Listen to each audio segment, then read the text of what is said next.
আসসালামু আলাইকুম প্রিয় মালয়েশিয়ান প্রবাসীরা, আপনারা সবাই কেমন আছেন? আশা করি সকলেই ভালো আছেন। চাঞ্চল্য তথ্য, মালয়েশিয়া জাবাতান ইমিগ্রেশনের ওয়েবসাইটে আসলে বলতেও অবাক লাগছে, আমরা বাংলাদেশিরা পারি না এমন কোনো জিনিস নাই। সব অসম্ভবকে সম্ভব করাটাই হচ্ছে বাংলাদেশিদের কাজ। এর আগেও আমরা কয়েকবার দেখেছি। আজকে মালয়েশিয়া জাবাতান ইমিগ্রেশনে জরুরি নোটিশ জারি করেছে বাংলাদেশিদের উপরে, সকলের উপরে না। আসলে ভিডিওটাকে স্কিপ করে দেখবেন না, সম্পূর্ণ ভিডিওটা দেখার অনুরোধ রইল। আমরা মালয়েশিয়াতে, আমি শুরু থেকে বলেছি, আমরা এদেশ আসছি বাণিজ্য করার জন্য। আমাদের বাণিজ্য করা শেষ, আমরা চলে যাব। তাহলে কেন আমরা এই হার্ড ওয়ার্ক না করে আমরা ইলিগেল পন্থা ইনকাম করতে যাই? এর আগেও আমি শুরুতে আমার ভিডিওর স্ক্রিনের মধ্যে জাবাতান ইমিগ্রেশনের স্ক্রিন রেকর্ডটা দিয়ে দিচ্ছি। দেখেন, আমরা অনেক আর্টিকেল 3.0, আর্টিকেল 2.0, আর্টিকেল 1.0 কলিং ভিসাতে এসেছে, লারি হয়েছে, তাদেরকে বৈধকরণ করে দেবে। স্টুডেন্ট ভিসাতে মানে টুরিস্ট এসেছে, স্টুডেন্ট ভিসা করে দেবে। এবং এর আগে মালয়েশিয়া জাবাতান ইমিগ্রেশনের প্রধান রসলিম জোসেফ স্যার একটি ক্রাইমকে আটক করেছিল, সেখানে কিন্তু অগণিত আর্টিকেল 2.0 মানে ইলিগেল ভিসাগুলা মেক করতেছিল বাংলাদেশিদের। একটি মাস্টার মাইন্ডকে আটক করেছে। সেম ক্যাটাগরিতে মালয়েশিয়াতে 24 বছরের এক বাংলাদেশি, তার স্টুডেন্ট ভিসা থাকা সত্ত্বেও সেই স্টুডেন্ট ভিসাটা লেবাসধারী হিসাবে সে একটি ল্যাপটপ, একটি প্রিন্টার, কিছু ডকুমেন্টস নিয়ে বসে পড়েছে তার গন্তব্যস্থানে।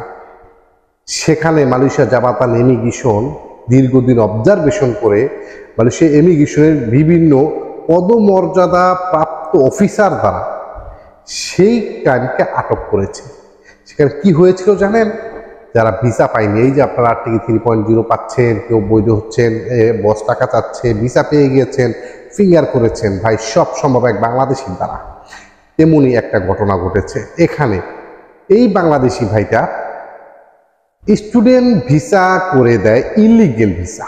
সেখানে শুধু বাংলাদেশিদের এই যে কাজ করে দেয় তা না, Nepal, Indonesia, Thailand, Vietnam, Pakistan, India, Sri Lanka, Netherland, বিভিন্ন কান্ট্রির এক একটা দেশে 50 থেকে 40, 60, 70টা পর্যন্ত পাসপোর্ট জব্দ করেছে ইনস্ট্যান্ট ওই জায়গা থেকে এই অপারেশনে জাবাতান ইমিগ্রেশনের বিভিন্ন পদমর্যাদা প্রাপ্ত অফিসাররা। তাহলে এই ভিসাগুলা, এই পাসপোর্টগুলা কোথায় যাবে? কোনো না কোনো ব্যক্তির হাতে গিয়ে পৌঁছাবে।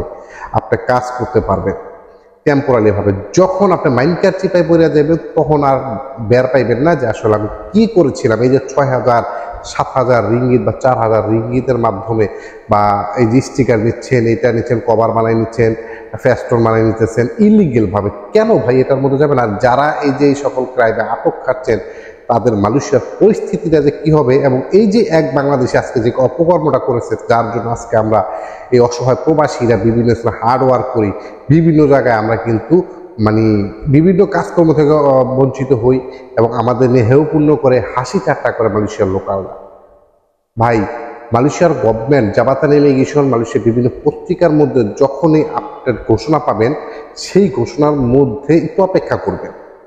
যে কোনো ঘোষণা হোক, 1 সপ্তাহ 10 দিন অপেক্ষা করবেন। পরবর্তীতে সকল ব্যাপারগুলো যখন ক্লিয়ারলি হবে, তখন আপনি সেই দিকে অগ্রসর হবেন।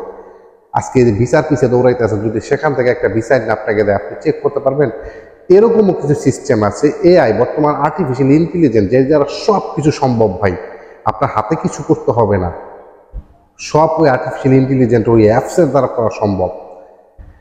এরকম একটা অ্যাপস তৈরি করবে, যে অ্যাপসের লিঙ্কে চেক করলে আপনি ভিসা সব কিছু ইমিগ্রেশন ওয়েবসাইটের মতো সব কিছু চলে আসবে। আপনি গভর্নমেন্টের লিঙ্কে যা চেক করবেন, কিছুই পাবেন না। যেরকম আমরা দেখেছি কলিং ভিসাতে হাজারো প্রবাসীর ভিসা এরকমভাবে কিন্তু লন্ডভন্ড করে দিচ্ছে তারা নিজের অ্যাপস তৈরি করে। তো মালয়েশিয়াতে যে সকল কর্মীরা এই অবস্থাতে বৈধ হওয়ার জন্য বিভিন্ন এজেন্সির পিছিয়ে দৌড়াচ্ছেন, টাকা পয়সা দিচ্ছেন, ভাই দয়া করে তো বিপদগ্রস্ত হবেন না। বিভিন্নভাবে বিপদগ্রস্ত হয়ে তার পরবর্তীতে ফেসবুকে স্ট্যাটাস দেন, আমি ক্ষতিগ্রস্ত হয়েছি, আমাকে এটা করেছে, সেটা করেছে। কিন্তু ভাই, আপনার নিজেরও তো একটা বিবেক বা বুদ্ধি আছে। কেন ভাই ইলিগেল পন্থায় আপনারা যাবেন? ইলিগেল পন্থা থেকে দূরে থাকবেন। ইমিগ্রেশন থেকে সরাসরি বলে দিয়েছেন এরকম সাইবার ক্রাইম মালয়েশিয়াতে 0 টলারেন্স রেখেছে সাইবার ক্রাইমে। এই যে এখানে একটা সাইবার ক্রাইমের যে আটকগুলো খেয়েছে, এবং সেখানে কিন্তু সকল বাংলাদেশিদের কেন্দ্র করে কিন্তু এই স্ট্যাটাসটা দিয়েছে। এখানে কঠিন সতর্ক দিয়েছে ইমিগ্রেশন থেকে, ছাড় দেওয়া হবে না 0.01%। সেক্ষেত্রে বিপদগ্রস্ত হবেন আপনি, তেমনি বিপদগ্রস্ত হবে যে এই কাজগুলো করে। সো এই কাজ থেকে বিরত থাকবেন এবং এই কাজের সাথে সম্পৃক্ত হওয়া থেকে বিরত থাকবেন। কাজ নেই, রুমে বসে থাকেন, ভাল লাগে না, দেশে চলে যান, তারপর ভাই ইলিগেল পন্থায় জর্জরিত হয় না। মানুষের বিভিন্ন স্থানে বড় বড় অপারেশন আছে, আজকে তারপর অপারেশন কোনো আপডেট বললাম না। আজকেও জোর ভারতে প্রায় 85 জন কর্মীকে আটক করেছে, সেখানে আমাদের বাংলাদেশিরাও ছিল। তো সবাই সতর্ক থাকবেন এবং মালয়েশিয়াতে যদি বৈধকরণ দেয় বা থেকে 3 পয়েন্ট দিয়ে থাকে, অবশ্যই সেই আপডেটটা আপনারা পাবেন। জাপাতের ইমিগ্রেশন ওয়েবসাইট থেকে দেওয়া হবে, বিভিন্ন পত্রিকায় দেওয়া হবে, মালয়েশিয়ার স্বরাষ্ট্র মন্ত্রণালয় থেকে দেওয়া হবে, তাদের ফেসবুক ভেরিফাইড পেজ থেকে তারা আপলোড করবে। একটু ধৈর্য ধরেন, ইনশাআল্লাহ আল্লাহ পাক রব্বুল আলামিন সব পারে। আর আমরা দোয়া করি যাতে প্রত্যেকটা প্রবাসী মনের আশা আল্লাহ পাক পূরণ করে দেয়। তো সকল ভালো থাকবেন, নিরাপদে থাকবেন। দেখা হবে নেক্সট কোনো ভিডিওতে। আসসালামু আলাইকুম।